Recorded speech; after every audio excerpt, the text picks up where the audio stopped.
نحمده ونصلي على رسوله الكريم اما بعد فقد قال الله تبارك وتعالى كما ورد في سورة بني اسرائيل اعوذ بالله من الشيطان الرجيم بسم الله الرحمن الرحيم وقضى ربك ألا تعبدوا إلا إياه وبالوالدين إحسانا إما يبلغن عندك الكبر أحدهما أو كلاهما فلا تقل لهما أف ولا تنهرهما وقل لهما قولا كريما واخفض لهما جناح الذل من الرحمة وقل رب ارحمهما كما ربياني صغيرا ربكم أعلم بما في نفوسكم ان تكونوا صالحین فإنه كان للأوابین غفورا صدق اللہ العظیم رب اشرح لي صدری ويسر لي امری واحلل عقدۃ من لسانی يفقهوا قولی اللهم ربنا الہمنا رشدنا واعذنا من شرور انفسنا اللهم ارنا الحق حقا وارزقنا اتباعه وارنا الباطل باطلا وارزقنا اجتنابه اللهم وفقنا لما تحب وترضى آمین یا رب العالمین۔ معزز حاضرین اور محترم خواتین، مطالعہ قرآن حکیم کے جس منتخب نصاب کا ایک سلسلے وار درس ان مجالس میں ہو رہا ہے، آپ کو یاد ہوگا کہ اس کا پہلا حصہ 4 جامع اسباق پر مشتمل تھا۔ از روئے قرآن انسان کی کامیابی اور فوز و فلاح اور اخروی نجات کے لیے 4 شرائط کیا ہیں، یہ ان 4 اسباق میں مختلف اسلوبوں کے ساتھ سامنے آئی۔ اس کے بعد دوسرے حصے میں جو پہلی ہے شرط اولین نجات کی، کامیابی کی، فوز و فلاح کی، یعنی ایمان، اس ایمان سے متعلق بہت سے مباحث سامنے آئے۔ پھر اب تیسرے حصے میں اعمال صالحہ، اس کی بحث ہے جو ابھی جاری ہے۔ اس بحث کے ضمن میں سب سے پہلے ہم نے قرآن حکیم کے 2 مقامات، سورہ مومنون کی آیات اور ہم مضمون آیات سورہ معارج کی، ان کا مطالعہ کیا، جس سے معلوم ہوا کہ جو انفرادی سیرت و کردار کی تعمیر کے لیے جو بنیادیں ہیں وہ کیا ہیں۔ از روئے قرآن تعمیر شخصیت، تعمیر ذات، یا علامہ اقبال کی اصطلاح میں تعمیر خودی، اس کی اساسات کیا ہیں، بنیادیں کیا ہیں۔ پھر ہم نے انفرادی شخصیت کی ایک ایسی تصویر دیکھی سورہ فرقان کے آخری رکوع میں جو پوری طرح میچور ہے، یعنی جیسے کہ کسی عمارت میں ایک تو فاؤنڈیشنز ہوتی ہیں، پھر ان فاؤنڈیشنز کے اوپر جو عمارت کھڑی ہوتی ہے اس میں بھی ایک سٹرکچر ہے، اور ایک سٹرکچر کے بعد آپ کو معلوم ہے فنیشنگ ٹچز ہوتی ہیں، آرکیٹیکچرل، اس میں بیوٹی پیدا کرنے کے لیے۔ تو بندہ مومن کی جو دل آویز شخصیت ہے، اس کے خد و خال یہ سورہ فرقان کے آخری رکوع کی روشنی میں ہمارے سامنے آئے۔ اس کے بعد سلسلہ شروع ہوا انسان کی اجتماعی زندگی کا۔ تو اجتماعی زندگی کا پہلا قدم کیا ہے؟ ایک مرد اور ایک عورت کے درمیان رشتہ ازدواج، کہ جس سے پھر آگے اولاد ہوتی ہے، پھر ایک خاندان کی شکل بنتی ہے۔ اور ظاہر بات ہے کہ معاشرہ کیا ہے، وہ خاندانوں کا اجتماع ہے۔ اگر پاکستان کی آبادی 14 کروڑ ہے اور آن دی ایوریج ایک خاندان کے 7 افراد لیں، تو اس کا مطلب ہے پاکستان کا معاشرہ 2 کروڑ خاندانوں پر مشتمل ہے۔ تو اس لیے وہ جو خاندانی زندگی کی بنیادیں ہیں، اس میں 2 انتہائیں سامنے آئیں۔ سورہ طلاق میں اگر یہ کہ شوہر اور بیوی میں ناچاقی ہو اور مزاج ان کے نہ مل سکیں، عدم موافقت ہو، تو سیپریشن، طلاق کا راستہ کھلا ہے، لیکن اس کے قواعد ہیں، ضوابط ہیں، طریقے ہیں، آداب ہیں، شرائط ہیں۔ اور دوسری انتہا یہ ہے کہ اتنی زیادہ محبت ہو جائے کہ اس سے شریعت کے احکام میں خلل پڑنے لگے، وہ بھی غلط ہے۔ تو اس پر ہم نے تفصیل سے سورہ تحریم کا مطالعہ کیا۔ اب ایک قدم ہم آگے چل رہے ہیں کہ ان خاندانوں سے جو معاشرہ وجود میں آتا ہے، اس معاشرے کے استحکام کے لیے کیا کیا بنیادیں ہیں، پھر اس معاشرے کے اندر ویلیوز کیا ہیں، وہ اقدار کیا ہیں جنہیں کہ پروموٹ کیا جائے گا. اگر اسلامی معاشرہ ہوگا تو کن چیزوں کو پروموٹ کیا جائے گا، کن چیزوں کی ترویج ہوگی، اشاعت ہوگی، تشویق ہوگی، ترغیب ہوگی. اور وہ سوشل ایونز کا کانسیپٹ کیا ہے کہ اس معاشرے میں سے ان ایونز کو ختم کیا جائے گا، بدیوں کا استحصال کیا جائے گا. اس موضوع پر یہ سورہ بنی اسرائیل کے جو 2 رکوع ہیں، تیسرا اور چوتھا، یہ نہایت جامع ہے، نہایت اہم ہے قرآن مجید کے اندر. معاشرتی زندگی کے خد و خال، استحکام معاشرہ کے لیے کیا کیا تدابیر ہیں، اور اس کو پاک صاف رکھنے کے لیے کیا اقدامات لازمی ہیں. یہ جو 2 رکوع ہیں، ان کے بارے میں حضرت عبداللہ ابن عباس رضی اللہ تعالی عنہما کا یہ قول ہمیں ملتا ہے کہ یہ در حقیقت تورات میں جو 10 کمانڈمنٹس دیے گئے تھے بنی اسرائیل کو، یہ ان کا قرآنک ورژن ہے. قرآن مجید میں وہ 10 کمانڈمنٹس، یہ کرو یہ نہ کرو، یہ کرو یہ نہ کرو، 10 احکام عشرہ مشہور ہیں تورات کے، کہ جو پتھر کی سلوں کے اوپر لکھ کر اللہ تعالیٰ نے اور حضرت موسیٰ علیہ السلام کو کوہ طور پر عطا کر دیے تھے. دی 10 کمانڈمنٹس، احکام عشرہ. وہ احکام عشرہ جو ہے در حقیقت انہی کی ایک تعبیر ہے جو قرآن مجید میں ان آیات کے ذریعے سے ہو رہی ہے. اور یہ نوٹ کر لیجئے کہ اس وقت تک نوع انسانی جو تمدن کا آخری ارتقائی مقام ہے ریاست، اس تک نہیں پہنچی تھی. ابھی معاشرہ ہی گویا کہ سب سے بڑی شے تھی، معاشرہ، سوسائٹی. آج کی دنیا میں آپ کو معلوم ہے کہ سوسائٹی سے اوپر اسٹیٹ کا کانسیپٹ ہے، وہ ایک منظم ادارہ ہے، اس کی ایک دستور کی حیثیت ہوتی ہے، اس کے اندر تمام بنیادی امور طے کیے جاتے ہیں کہ لوگوں کا معاملات آپس میں کس طور سے چلیں گے، فیصلے کیسے ہوں گے، قانون کیسے بنیں گے. تو وہ جو ریاست کی سطح پر اسلام کی جو ہدایت اور رہنمائی ہے، وہ پھر اس سے اگلا سبق ہے سورہ حجرات، کہ جو ملی اور ریاستی سطح پر اسلام کی تعلیمات کی نہایت جامع صورت ہے. اب ہم شروع کر رہے ہیں سورہ بنی اسرائیل کا 3را رکوع. اس میں سب سے پہلے فرمایا جو دین کی بنیادی تعلیم ہے، وَقَضَىٰ رَبُّكَ أَلَّا تَعْبُدُوا إِلَّا إِيَّاهُ. اے نبی، آپ کے رب نے یہ فیصلہ کر دیا ہے، طے کر دیا ہے کہ تم نہیں پوجو گے کسی کو سوائے اس کے. یعنی عبادت اللہ کے سوا کسی کی نہیں ہے.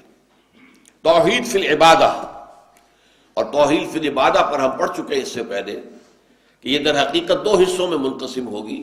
توحید فی الاطاعت، اللہ کے احکام کی اطاعت کاملہ، اور اللہ کے کسی حکم کے خلاف کسی کے حکم کو نہ ماننا.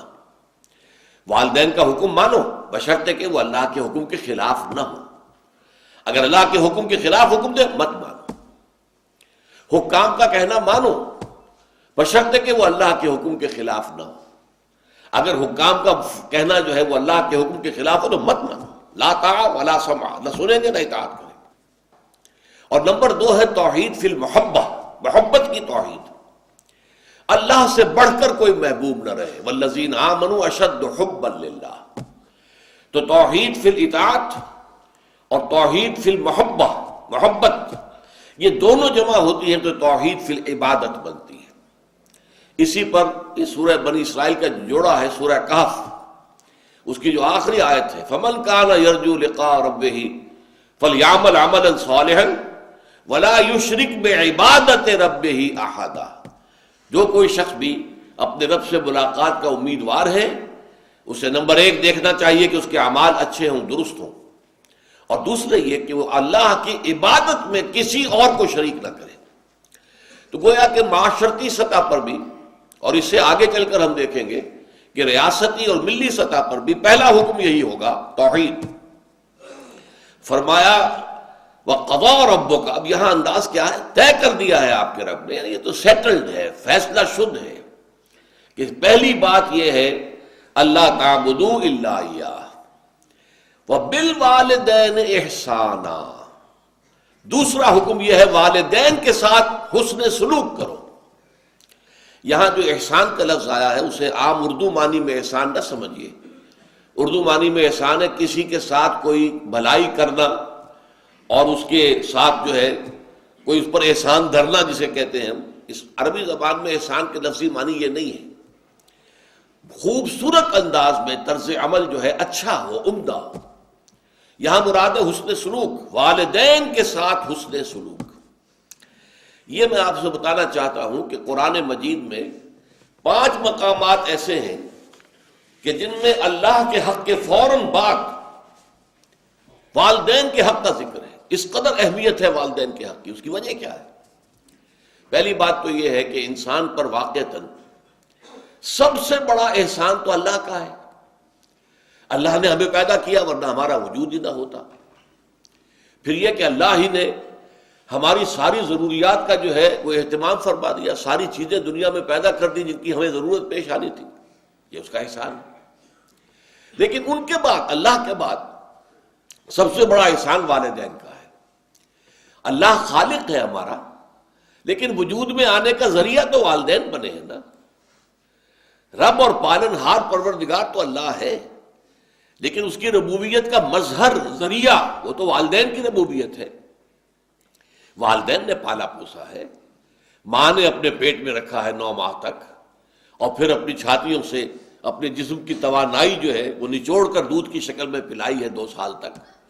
تو کتنا بڑا احسان ہے۔ والد نے بھاگ دوڑ کر کے اس کی اور ماں کی، دونوں کی جو معاش کی ضروریات ہیں وہ فراہم کی ہیں، اور شفقت اور محبت والدین کی ہے کہ جس کے تحت اس کا یہ سارا پروان چڑھنا ممکن ہوا ہے۔ تو حق کا معاملہ جہاں بھی آئے گا تو والدین کا حق اللہ کے حق کے فوراً بعد۔ اب دیکھیے یہ بھی ترتیب کی بات ہوتی ہے، جیسا کہ میں نے جو دوسرا سبق تھا آیا بر کا تو عرض کیا تھا کہ اگر تو اطاعت کی بات ہوگی تو اللہ کے بعد رسول، محبت کی بات ہوگی اللہ کے بعد رسول، اسی طریقے سے ارکان اسلام کی بات ہوگی تو کلمہ شہادت کے بعد فوراً نماز، لیکن وہاں نیکی کی بات ہو رہی تھی تو ایمان کے فوراً بعد وَآتَ الْمَالَ عَلَىٰ حُبِّهِ ذَوِي الْقُرْبَىٰ وَالْيَتَامَىٰ وَالْمَسَاكِينَ وَابْنَ السَّبِيلِ، یہ مقدم ہو گیا۔ تو موضوع کے اعتبار سے ترتیب و تقدیم بدل جاتی ہے۔ اطاعت کی بات ہوگی تو اطیعوا اللہ و اطیعوا الرسول، اطاعت کرو اللہ کی اور اطاعت کرو اس کے رسول کی صلی اللہ علیہ وسلم۔ محبت کی بات ہوگی تو اللہ کی محبت کے بعد رسول کی محبت، لیکن حقوق کی بات ہوگی تو اللہ کے حق کے فوراً بعد والدین کا حق۔ چنانچہ دیکھیے سب سے پہلے سورہ بقرہ میں آیا ہے وَإِذْ أَخَذْنَا مِيثَاقَ بَنِي إِسْرَائِيلَ لَا تَعْبُدُونَ إِلَّا اللَّهَ وَبِالْوَالِدَيْنِ إِحْسَانًا وَذِي الْقُرْبَىٰ وَالْيَتَامَىٰ وَالْمَسَاكِينِ وَقُولُوا لِلنَّاسِ حُسْنًا۔ یاد کرو جب کہ اللہ تعالیٰ نے بنی اسرائیل سے ایک عہد لیا تھا، وہ عہد کیا تھا؟ نمبر 1 لا تعبدون الا اللہ، وہی بات جو ہم یہاں پڑھ رہے ہیں وَقَضَىٰ رَبُّكَ أَلَّا تَعْبُدُوا إِلَّا إِيَّاهُ۔ نمبر 2 وَبِالْوَالِدَيْنِ إِحْسَانًا، والدین کے ساتھ حسن سلوک، نیک سلوک۔ اس کی اصل میں آپ حکمت بھی سمجھ لیجئے، حکمت کیا ہے؟ حکمت یہ ہے کہ والدین کے ساتھ اگر حسن سلوک کا کسی معاشرے میں رواج ہے تو والدین بھی اپنے پورے اطمینان کے ساتھ، طمانینت قلبی کے ساتھ اپنے آپ کو اولاد میں انویسٹ کر دیں گے۔ کسی معاشرے میں اگر شکل یہ ہو جائے کہ نوجوان جو ہیں وہ اپنے بوڑھے والدین کے ساتھ حسن سلوک نہ کریں تو پھر والدین بھی بچ بچ کر چلیں گے، وہ اپنے آپ کو کلیتاً اپنی اولاد میں انویسٹ نہیں کریں گے، اپنے بڑھاپے کے لیے کچھ بچا بچا کے رکھیں گے، کیا پتہ اولاد کیا ہمارے ساتھ سلوک کرے، تو ہمیں اپنے بڑھاپے کے لیے کچھ پہلے سے انتظام کر لینا چاہیے۔ وہ جو گہری محبت ہوتی ہے کہ جس کے ساتھ والدین اپنی جوانی کی توانائیاں جو ہیں وہ کھپاتے ہیں اپنی اولاد کو پروان چڑھانے میں، اور انہیں اطمینان ہوتا ہے کہ ہم اگر بوڑھے ہوں گے تو ہماری دیکھ بھال کرنے والی ہماری یہ اولاد ہوگی، یہ ہمارے بڑھاپے کا سہارا بنیں گے، یہ ہماری ضعیفی کی لاٹھی بنیں گے۔ اور جب یہ شکل ہوتی ہے تو خاندان کا ادارہ مضبوط ہوتا ہے۔ کسی معاشرے میں اگر یہ شکل نہ رہے، والدین کو یہ توقع نہ ہو کہ اولاد ہماری خبر گیری کرے گی ہمارے بڑھاپے کی زندگی میں، تو پھر وہ بھی اپنے آپ کو اس طور سے اپنے اولاد کے اوپر لگائیں گے نہیں، بلکہ بچا بچا کر رکھیں گے۔ یہ صورتحال آج مغرب کے معاشرے میں ہمیں نظر آتی ہے. لڑکے 13-14 برس کے ہو جائیں تو نکل جاؤ گھر سے، جاؤ اپنے پاؤں پر کھڑے ہو جاؤ. لڑکیاں 16 برس کی ہو جائیں نکل جاؤ، خود معاش اپنی تلاش کرو جہاں تمہیں، ہاں جب تک کوئی تمہارا رین بسیرا نہیں ہے رات کو یہاں آ کے سو جایا کرو، ٹھیک ہے، ورنہ اپنا رین بسیرا بھی اور بناؤ. وہ پھر اپنی ساری جو بھی ہے انکم بچا کر رکھتے ہیں اپنے بڑھاپے کے لیے. لہٰذا ظاہر بات ہے کہ پھر اولاد کے اندر وہ محبت کہاں سے آ جائے گی والدین کے لیے. تو یہ صورتحال جو مغرب کے معاشرے میں جو معاشرہ برباد ہوا ہے، تباہ ہوا ہے، اسی لیے پھر وہ کیا کرتے ہیں کہ بوڑھے والدین کو لے جا کے اولڈ ہاؤسز کے اندر ڈپازٹ کر دیتے ہیں، اور وہ والدین ترستے رہتے ہیں، کبھی بچوں کی شکل دیکھنی نصیب نہیں ہوتی.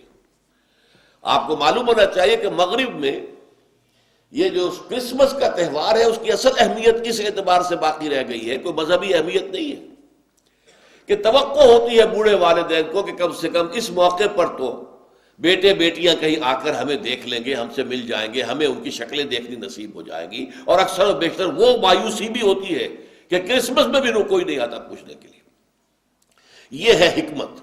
لہذا جیسا کہ میں نے عرض کیا، قرآن مجید میں یہ 5 مرتبہ سورہ بقرہ میں وَإِذْ أَخَذْنَا مِيثَاقَ بَنِي إِسْرَائِيلَ لَا تَعْبُدُونَ إِلَّا اللَّهَ وَبِالْوَالِدَيْنِ إِحْسَانًا.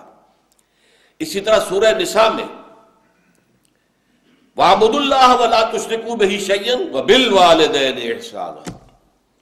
اللہ کی بندگی کرو، پرستش کرو، اطاعت کرو، اور اس کے ساتھ کسی کو کسی شے کو شریک نہ ٹھہراؤ، اور والدین کے ساتھ نیک سلوک کرو، اچھا سلوک کرو. پھر سورہ انعام میں فرمایا ہے قُلْ تَعَالَوْا أَتْلُ مَا حَرَّمَ رَبُّكُمْ عَلَيْكُمْ أَلَّا تُشْرِكُوا بِهِ شَيْئًا وَبِالْوَالِدَيْنِ إِحْسَانًا. اے نبی ان سے کہہ دیجئے، اے لوگو، تم نے جو اپنی من گھڑت بنا لی ہے شریعتیں، یہ حلال یہ حرام، یہ حلال یہ حرام، بغیر اس کے کہ اللہ تعالیٰ کی کسی کتاب میں اس کی کوئی سند آئی ہو، تو ان باتوں کو چھوڑو، توہمات کو. آؤ میں تمہیں بتاؤں اللہ نے تمہیں کیا احکام دیے، کن چیزوں کو حرام ٹھہرایا ہے. قُلْ تَعَالَوْا أَتْلُ مَا حَرَّمَ رَبُّكُمْ عَلَيْكُمْ. آؤ میں تمہیں بتاؤں تمہارے رب نے تم پر کیا کیا چیزیں حرام کی ہیں. اللہ تشرکوا بہ شیئا وبالوالدین احسانا، اللہ کے ساتھ کسی اور کو شریک نہ ٹھہرانا، اور والدین کے ساتھ حسن سلوک. تو یہ میں نے چند مثالیں آپ کو بتا دی ہیں کہ قرآن مجید میں پھر یہ بنی اسرائیل کا جو ہم پڑھ رہے ہیں ابھی، یہ 3واں رکوع ہے، اور حضرت ابن عباس رضی اللہ تعالی عنہما کا میں قول آپ کو سنا چکا ہوں کہ یہ در حقیقت احکام عشرہ جو تھے، 10 کمانڈمنٹس، یہ ان کا قرآنک ورشن ہے. وَقَضَىٰ رَبُّكَ أَلَّا تَعْبُدُوا إِلَّا إِيَّاهُ وَبِالْوَالِدَيْنِ إِحْسَانًا. اب اس موضوع پر والدین کے حقوق کے ساتھ کے اعتبار سے یہ قرآن مجید کا ذروۂ سلام ہے. یہ مقام اما یبلغن عندک الکبر احدہما او کلاہما، اگر ان میں سے کوئی ایک یا دونوں تمہارے پاس بڑھاپے کی عمر کو پہنچ ہی جائیں، اما یبلغن عندک، تمہارے پاس پہنچ جائیں اگر ان میں سے احدہما، ان میں سے کوئی ایک، او کلاہما، یا دونوں. تو اب دیکھیے احکام کیا ہیں. بوڑھے والدین، فلا تقل لہما اف. نمبر 1، انہیں اف تک مت کہو. اف کیا ہے؟ بڑی چھوٹی سی شے، کوئی حقارت آمیز شے، ناخن جو تراش دیے جاتے ہیں ان کو بھی اف کہتے ہیں. اتنی سی چھوٹی بات بھی ان سے نہ کہو کہ ان کی گستاخی جو ہے اس درجے میں ہو رہی ہو. جیسے کہ یہ تراشے ہوئے ناخن ہے، اس درجے میں بھی کوئی گستاخی ان کے سامنے نہ کرو. فلا تقل لہما اف. اف ہے آپ پر. ہمارے ہاں یہ لفظ اف زیادہ استعمال نہیں ہوتا، تف استعمال. تف ہے تم پر، تف ہے آپ پر. نہیں، ہرگز نہیں. اف لکما وما تعبدون، حضرت ابراہیم علیہ السلام نے فرمایا تھا، سورہ انبیاء میں ہے موجود یہ. اف لکما. سورہ احقاف میں جو سرکش اولاد ہوتی ہے ان کے بارے میں کہا گیا وہ اپنے والدین کو اف لکما، آپ پر تف ہو. نہیں، لیکن یہاں جو حکم ہے فلا تقل لہما اف، انہیں اف تک نہ کہو. نمبر 2، ولا تنہرہما، کبھی انہیں جھڑکنا مت. اما السائل فلا تنہر، سورۃ الضحیٰ جو ہے اس کی جو آخری آیت ہے، تو کسی کو جھڑک دینا، کسی سائل کو جھڑکنا نہیں ہے، اگر نہیں کچھ دے سکتے تو آپ شرافت کے ساتھ اسے معذرت کر لیں، بس اللہ اللہ خیر صلی اللہ بھی معاف کیجئے، بس جھڑکو مت۔ ولا تنہرہما، نمبر 3 وقل لہما قولا کریما، ان کے ساتھ گفتگو کرو بڑے ادب کے ساتھ، ان کا احترام ملحوظ رکھتے ہوئے بات کرو، لیکن یہ ہے کہ اس کے اندر احترام ملحوظ ہونا چاہیے، ادب ملحوظ رہنا چاہیے، ایسا نہ ہو کہ ان کے دل کو ٹھیس لگے۔ یہی ہے وہ جو بچہ سا تھا ہماری گود میں کھیلتا تھا، اس کی نجاستیں ہم صاف کرتے تھے، اس کو دودھ ہم پلاتے تھے، اس کو چلنا ہم نے انگلی پکڑ پکڑ کر، آج کل تو خیر اور بہت سی چیزیں ایجاد ہو گئی ہیں، واکرز ہیں اور کیا کیا ہے، لیکن پہلے کیا ہوتا تھا، والدین ہی انگلی پکڑ کر چلایا کرتے تھے اور چلانا سکھاتے تھے۔ آج یہ سینہ تان کر بات کر رہا ہے ہم سے، آج یہ اس طریقے سے جو ہے گستاخانہ انداز اس نے ہمارے سامنے اختیار کیا ہے، وہ دل کو ٹھیس لگے گی۔ میں نے اس سے پہلے بھی ایک مرتبہ آپ کو بتایا تھا کہ صرف 2 چیزیں ایسی ہیں جن کو محبت اور تعظیم کے انداز میں دیکھنا بھی عبادت ہے، محض دیکھنا اور کچھ نہیں کر رہا۔ ایک خانہ کعبہ، محبت بھرے انداز میں آپ بیٹھے ہوئے، صرف نہ آپ طواف کر رہے ہیں، طواف کریں گے تو اور ثواب ہوگا، آپ بیٹھے ہیں صرف اور دیکھ رہے ہیں، اور اس کے اندر احترام ہے، تعظیم ہے۔ اللہم زد بیتک ھذا تشریفا و تکریما و تعظیما۔ آج کل جو لوگ، اب تو خیر ٹھیک ہے بات وہاں سے آگے نکل گئی ہے، مینا میں پہنچ گئے ہوں گے لوگ، کل تو حج ہو جائے گا انشاءاللہ، لیکن جو حاجی بھی یہ دعا مسنون ہے کہ جب بھی وہ مسجد حرام کے اندر داخل ہوتا ہے اور پہلی مرتبہ نگاہ پڑتی ہے خانہ کعبہ پر، تو فوراً اللہم رب ھذہ البیت زد بیتک ھذا تشریفا و تکریما و تعظیما، اے اللہ اپنے اس گھر کو، اس کی عزت، اس کی تکریم، اس کی تعظیم، اس کے اندر اور اضافہ کرتا چلا جائے۔ تو یہ انسان اگر صرف خانہ کعبہ کو بیٹھ کر دیکھتا رہے تب بھی عبادت ہے، ثواب ہے۔ اور اسی طرح بوڑھے والدین کو محبت بھری نگاہ سے دیکھنا، یہ بھی موجب ثواب ہے، کیونکہ دل جو ہے ان کو کہیں کوئی آئینہ قلب جو ہے ان کے احساسات کو ٹھیس نہ پہنچے، اس کا لحاظ رکھنا۔ اما یبلغن عندک الکبر احدہما او کلاہما فلا تقل لہما اف ولا تنہرہما وقل لہما قولا کریما واخفض لہما جناح الذل من الرحمہ، اور ان دونوں کے سامنے اپنے کندھوں کو شفقت کے ساتھ، ادب کے ساتھ جھکا کر رکھو۔ یہ جو ابھی میں نے چند الفاظ کہے تھے کہ سینہ تان کر بات کرنا، یہ ایک انداز ہوتا ہے بات کرنے کا۔ ایک یہ ہے کہ آپ بات کر رہے ہیں والدین سے، والدہ سے، والد سے، لیکن جھکے ہوئے، کندھے جھکائے ہوئے۔ اب یہ بھی 2 ہی باتیں ہیں، یا والدین کے سامنے کندھے جھکانے ہیں، یا پھر حضور سے کہا گیا ہے اے نبی آپ اہل ایمان کے لیے وَخْفِضْ جَنَاحَكَ لِلْمُؤْمِنِينَ، یہ مومن جو ایمان لائے ہیں ہمارے نیک بندے ہم پر، چاہے وہ غریب ہیں، فقیر ہیں، چاہے وہ غلام ہیں، مسکین ہیں، آپ اپنے کندھے ان کے سامنے جھکائیے۔ یہ بہت بڑی بات ہے جو کہی گئی ہے محمد الرسول اللہ صلی اللہ علیہ وسلم سے۔ آپ ان کے سامنے وَخْفِضْ جَنَاحَكَ لِلْمُؤْمِنِينَ، اہل ایمان کے لیے اپنے کندھے جھکائیے، جھکا کر رکھیے، ان کا احترام کیجیے۔ حالانکہ اصل احترام تو حضور کا ہے، وہ تو جب ہم پڑھیں گے سورہ حجرات تو جا کے معلوم ہوگا کہ کس درجے احترام ملحوظ رہنا چاہیے حضور کا صلی اللہ علیہ وسلم۔ لیکن یہاں نوٹ کیجئے وَخْفِضْ لَهُمَا جَنَاحَ الذُّلِّ مِنَ الرَّحْمَةِ، اور اس سب کے بعد بھی وَقُلْ رَبِّ ارْحَمْهُمَا كَمَا رَبَّيَانِي صَغِيرًا، اور یہ دعا کرتے رہا کرو اے رب ہمارے ان دونوں پر، میرے والدین پر رحمت فرما، رحم کر، جیسے کہ انہوں نے مجھے پالا پوسا جبکہ میں چھوٹا سا تھا۔ اب دیکھیے یہاں لفظ کیا آیا، ربیانی، رب، اللہ تعالیٰ رب ہے حقیقی، وہ ہے اصل میں پالن ہار، ساری چیزیں اس کی پیدا کردہ ہے۔ ماں باپ کے دل میں بھی محبت اور شفقت تو اسی نے ڈالی ہے، ماں کی چھاتیوں میں دودھ تو اسی نے بنایا، پیدا کیا ہے، تو اصل رب تو وہ ہے۔ لیکن اس کی ربوبیت کا ظہور جو ہو رہا ہے عالم واقعہ میں، عالم مادی میں، وہ والدین کی ربوبیت ہے۔ والدین پال رہے ہیں، پوس رہے ہیں، اپنی راتوں کی نیندیں حرام کرتے ہیں، بچے کو تکلیف ہے تو والدین نہیں سو سکتے، کوئی اور معاملہ ہے تو اس ظاہر بات ہے کہ ان کا آرام چین بالکل حرام ہو جاتا ہے۔ یہ ہے در حقیقت۔ اب ان کا بدلہ کیا چکا سکتا ہے آدمی؟ میں نے بار عرض کیا ہے کہ شکر جو ہے وہ شکر کا تقاضا یہ ہے کہ انسان حق ادا کرنے کی کوشش کرے۔ حل جزاء الاحسان الا الاحسان۔ کسی نے آپ کے ساتھ بھلائی کی ہے تو آپ کو بھی اس کے ساتھ بھلائی کرنی چاہیے، لیکن والدین نے جو بھلائی تمہارے ساتھ کی ہے تم اس کا بدلہ کیا دے سکتے ہو؟ اگر تم نے ان کے بڑھاپے میں خبر گیری کر بھی لی تب بھی وہ بدلہ نہیں ہو سکتا کہ جو انہوں نے تمہارے وجود میں آنے اور تمہارے لیے جو مشقتیں جھیلی ہیں، جو ایثار کیا ہے، جو قربانیاں دی ہیں تمہیں پالنے پوسنے کے لیے، اس کا بدلہ نہیں ہو سکتا۔ اس کا بدلہ ایک ہی ہے، اور وہ کیا ہے؟ اللہ سے دعا کیا کرو، وَقُلْ رَبِّ ارْحَمْهُمَا كَمَا رَبَّيَانِي صَغِيرًا۔ پروردگار ان دونوں پر رحم فرما، رحمت نازل فرما، ان کی مغفرت فرما، ان کے درجات بلند کر، ان کی غلطیوں سے درگزر فرما، ان کے گناہوں کو بخش دے، ان کی غلطیوں سے چشم پوشی اختیار فرما پروردگار۔ اور یہ در حقیقت میں تجھ سے درخواست کیوں کر رہا ہوں کہ مجھ پر ان کے احسان کا بہت بڑا بوجھ ہے، ان کے احسانات کا بدلہ میں نہیں چکا سکتا۔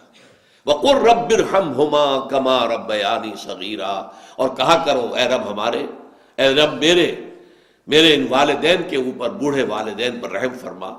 اور ظاہر بات ہے کہ یہ سلسلہ جو ہے یہ صرف زندگی کا نہیں ہے، ان کے انتقال کے بعد بھی رب ارحمہما کما ربیانی صغیرا، رب اغفر لی ولوالدی وارحمہما کما ربیانی صغیرا، یہ آپ کی نمازوں کے ساتھ دعاؤں میں مستقل دعا ہو جانی چاہیے کہ اے پروردگار مجھے بھی بخشش فرما دے، مجھے بھی بخش دیجو، اور پھر میرے والدین کو بھی بخش دیجو، اور ان پر رحمت نازل کیجو جیسے کہ اس نے مجھے پالا پوسا تھا جبکہ میں چھوٹا سا تھا۔ وَقُلْ رَبِّ ارْحَمْهُمَا كَمَا رَبَّيَانِي صَغِيرًا۔ ابھی اس مضمون کا ایک اہم حصہ باقی ہے، اور وہ کیا ہے کہ والدین میں سے والدہ کا مقام جو ہے وہ 3 گنا زیادہ ہے۔ اس پر انشاءاللہ تعالی اب اگلی نشست میں گفتگو ہوگی۔ اقول قولی ھذا واستغفر اللہ لی ولکم ولسائر المسلمین والمسلمات۔